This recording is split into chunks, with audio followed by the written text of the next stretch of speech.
Yes, so I mean, I completely understand the passion that you have for your profession and for the safety of children. I completely understand that, and I can guarantee you that we would not put a plan forward which we believe would compromise safety for children. There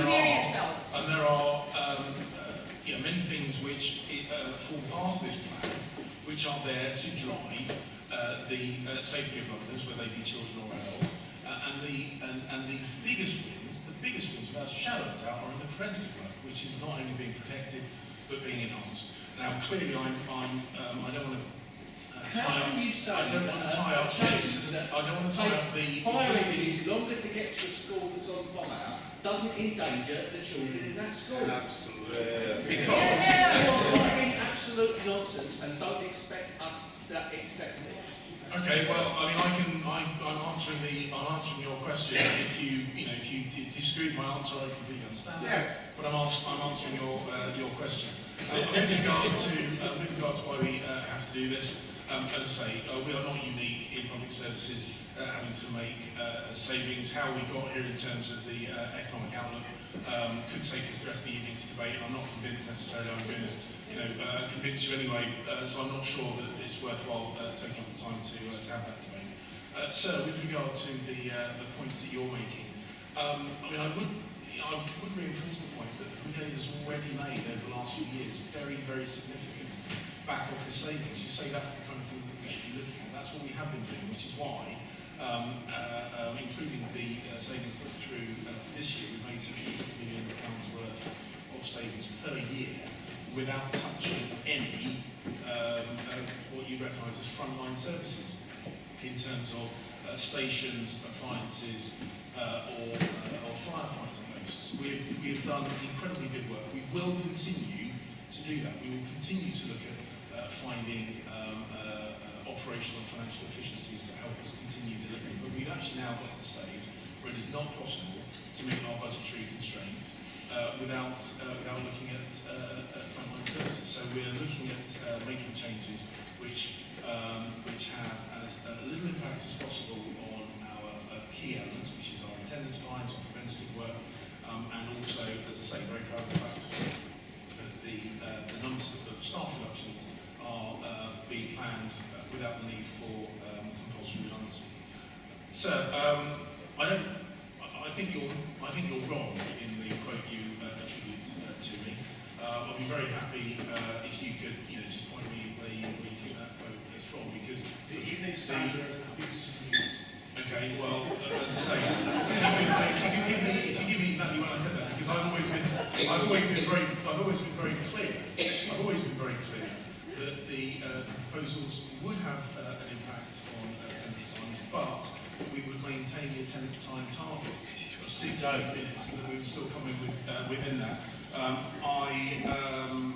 As I say, if you can give me specifics of where I've said different to that, then please do so. But I've always been very, very clear. As in fact the Commissioner made in his plan that this would have an impact on some attendance times, but we would still come in within the attendance time targets that we have set ourselves. And again, I fundamentally, the point that you made about the things that drive these changes, I fundamentally disagree. This is a risk-driven plan, which has to come in within a budget. The point that you made actually, if anything, reinforces the point that we made that we have fought from as the original budget guidance that we were given by the Department for Local Government was that we need to make £60 million a reduction in our annual running cost. We made, and the Commissioner and his senior team at a professional level, and myself and the Mayor at a political level, made the case for London. And as you said, the budget that we were then given to work with had £15 million per year of reduction in that cut. So London is better off to the tune of £15 million each and every year because of the lobbying that was done by the Commissioner, his top team, and us at a political level. And that has meant that we're able to put forward a plan for public consultation that proposes fewer station functions than we had originally been able to plan for. And far from being leaked, those documents were circulated to all political groups in the Assembly and indeed to members of our representative bodies. So, again, factually inaccurate to describe it as a leak in terms of how those figures were distributed. I think that covers the Mr. Disney. Thank you. Now, I did read the document. Perhaps I might have facilitated its publication. Can I just deal with the point about schools, first of all? You're absolutely right. I mentioned in my speech the fire that occurred in Belsize in February half-term this year. Belsize fire station got to that fire in under 2 minutes. They were able to tackle it almost immediately, put the fire out on the roof and save the school. Belsize fire station is going to close under these proposals. The next fire engine was there in almost 8 minutes. I think it came from West Hampstead. If that fire had not been in half-term and had been there when the children were there, I dread to think what might have happened if Belsize hadn't got there in 2 minutes and West Hampstead had taken 8. Certainly the front of the school would have been far more badly damaged.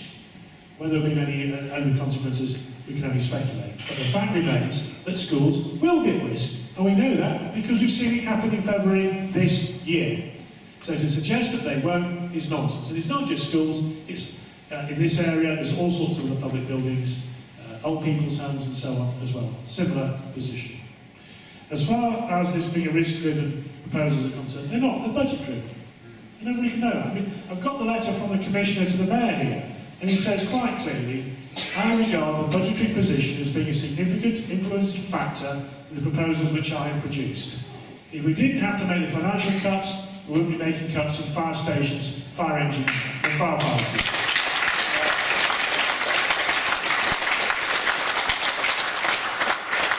And it's simply not true to say that existing attendance times will be maintained. Not even the existing target attendance times will be maintained.